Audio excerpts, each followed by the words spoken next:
నమస్కారం. మన ఇల్లు వస్తువులతో నిండిపోవడం, అదే సమయంలో మన బ్యాంకు ఖాతా ఖాళీ అవ్వడం, ఈ రెండింటికి ఏమైనా సంబంధముందంటారా? ఉందనే అంటారు. ఈరోజు మనం సరిగ్గా దీని గురించే మాట్లాడుకుందాం.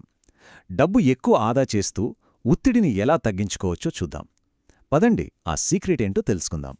ముందుగా ఒక్కసారి మన చుట్టూ చూసుకుంటే మన ఇంట్లో ఎన్ని వస్తువులుంటాయి? వందలా? వేలా? బహుశా లెక్కపెట్టడం కూడా కష్టమేమో కదూ? బీరువాలో పట్టని బట్టల దగ్గర్నుంచి వంటగదిలో ఎప్పుడో కొన్న సామాన్ల వరకు మన ఇళ్లన్నీ నిండిపోయుంటాయి. అయితే అసలైన ప్రశ్న వేరే ఉంది.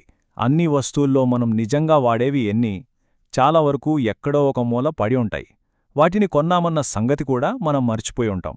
ఇక్కడే అసలు సమస్య మొదలవుతుంది. ఆ రహస్యమేంటంటే మనింట్లో సామాను ఎంత ఎక్కువగా ఉంటే మన ఖర్చులు కూడా అంత పెరుగుతాయి. విచిత్రమేంటంటే ఇది మనకు తెలియకుండానే జరిగిపోతుంది. అదెలాగో ఇప్పుడు చూద్దాం. మనమందరం ఈ క్లాటర్ ట్రాప్లో ఎప్పుడో ఒకప్పుడు పడే ఉంటాం. 2 కొంటే 3 ఫ్రీ అనే ఆఫర్ చూడగానే మనసు ఊరుకోదు. అవసరం లేకపోయినా కొనేస్తాం. వాటిని ఇంట్లో ఎక్కడో పడేస్తాం. ఆఖరికేమవుతుంది? అవి దుమ్ము పట్టి ఎక్స్పైరీ డేట్ అయిపోయి పనికిరాకుండా పోతాయి. ఫలితం? డబ్బు వృధా, ఇంట్లో చోటు వృధా, అన్నింటికంటే ముఖ్యంగా మనశ్శాంతి కూడా వృధా. మరి ఈ సమస్యకు పరిష్కారం లేదా అంటే ఖచ్చితంగా ఉందే. అది చాలా సింపుల్ పరిష్కారం. దాని పేరే మినిమలిజం.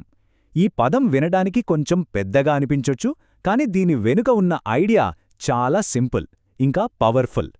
మినిమలిజం అంటే సింపుల్గా చెప్పాలంటే మనకు నిజంగా ఏది అవసరం, ఏది మనకు సంతోషాన్నిస్తుంది అని ఆలోచించి వాటిని మాత్రమే మన దగ్గర ఉంచుకోవడం.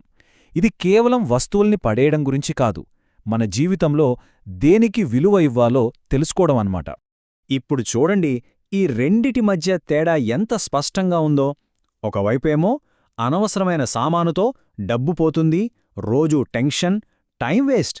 మరోవైపు మినిమలిజంతో డబ్బు ఆదా అవుతుంది, మనసు ప్రశాంతంగా ఉంటుంది, జీవితం సింపుల్గా మారుతుంది. సో చాయిస్ మనదే. సరే, ఇదంతా బాగుంది, కాని ప్రాక్టికల్గా మనకు కలిగే లాభాలేంటి? అవేంటో ఇప్పుడు వివరంగా చూద్దాం. అవి మనందరికీ కావలసినవే. ఎక్కువ డబ్బు, తక్కువ ఒత్తిడి. ఈ మినిమలిజం అనేది మనం ఏదైనా కొనే ముందు మనల్ని మనం ఒక్క సింపుల్ ప్రశ్న వేసుకునేలా చేస్తుంది. అదేంటంటే, ఇది నాకు నిజంగా అవసరమా అని.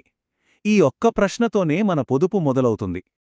అలా ఆఫర్ ఉందని, సేల్ నడుస్తుందని ఆలోచించకుండా కొనేయడం ఆపేస్తే మన డబ్బు మన దగ్గరే ఉంటుంది గదా. అలా ఆలోచించి కొన్న ప్రతిసారీ మన సేవింగ్స్ అకౌంట్ కొంచెం కొంచెంగా పెరుగుతూ ఉంటుంది. ఇక మానసిక ప్రశాంతత విషయానికొద్దాం. ఇల్లు నీట్గా సర్దుకునుంటే మనసు కూడా ఆటోమేటిక్గా ప్రశాంతంగా ఉంటుంది, అవునా కాదా? ఉదయాన్నే హడావుడిలో కీస్ కోసం, ఫోన్ కోసం ఇల్లంతా వెతుక్కునే టెన్షన్ ఉండదు.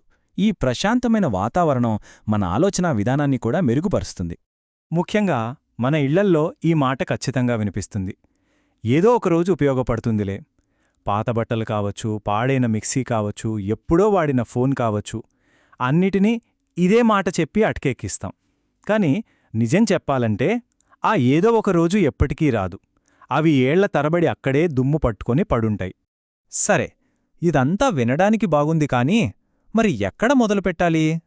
అందుకే ఈ జర్నీ స్టార్ట్ చేయడానికే మీకోసం ఒక సింపుల్ 3 స్టెప్ ఛాలెంజ్. రెడీనా? Step number 1, 6 month rule. ఒక వస్తువుని గనక గత 6 నెలలుగా మనం వాడలేదంటే బహుశా ఇక పైన కూడా మనకు దాని అవసరం రాకపోవచ్చు. సో దాన్ని అవసరమైన వాళ్లకు డొనేట్ చేసేయండి. Step number 2, 24 hour pause. ఆన్లైన్లో ఏదైనా నచ్చిందా? వెంటనే కొనేయాలనిపిస్తోందా? ఒక్కరోజు ఆగండి. జస్ట్ 24 గంటలు. ఆ తర్వాత కూడా అది అంతే అవసరం అనిపిస్తే అప్పుడు కొనండి. చాలాసార్లు ఆ కోరిక మాయమైపోతుంది. ఇక మూడోది చాలా సింపుల్ రూల్, 1 ఇన్ 1 అవుట్. అంటే మనం ఒక కొత్త షర్ట్ కొన్నామనుకోండి, మన బీరువాలోంచి ఒక పాత షర్ట్ తీసి పక్కన పెట్టేయాలి. ఇలా చేస్తే ఇంట్లో సామాను పేరుకుపోకుండా ఉంటుంది. ఒక్క విషయం గుర్తుపెట్టుకోండి, మన గోల్ కేవలం ఇల్లు సర్దడం కాదు. మన అసలు లక్ష్యం ఒక సింపుల్, ప్రశాంతమైన, ఇంకా సంతోషకరమైన జీవితం. ఈ మార్పు వల్ల మనకు దొరికే అసలైన రివార్డ్స్ ఏంటంటే టెన్షన్ తగ్గుతుంది, సేవింగ్స్ పెరుగుతాయి, సంతోషం రెట్టింపవుతుంది, అన్నింటికన్నా ముఖ్యంగా మన ఫ్యామిలీతో గడపడానికి మంచి క్వాలిటీ టైం దొరుకుతుంది. సో ఫైనల్గా చెప్పాలంటే మినిమలిజం అంటే కేవలం వస్తువులు తగ్గించుకోవటం మాత్రమే కాదు, మన జీవితంలో అనవసరమైన వాటిని తీసేసి అసలైన సంతోషాలకి, సంబంధాలకి చోటివ్వడం.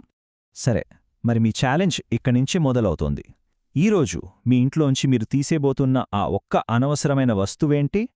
అది ఒక పాత టీషర్ట్ కావచ్చు, పనిచేయని ఛార్జర్ కావచ్చు, ఏదైనా పర్లేదు. ఆ చిన్న అడుగుతోనే మీ ప్రయాణాన్ని మొదలుపెట్టండి. మీరేం తీసేశారో కింద కామెంట్స్లో చెప్పండి. ఈ చిన్న మార్పు మీ జీవితంలో ఎంత పెద్ద ప్రశాంతతను తెస్తుందో మీకే తెలుస్తుంది.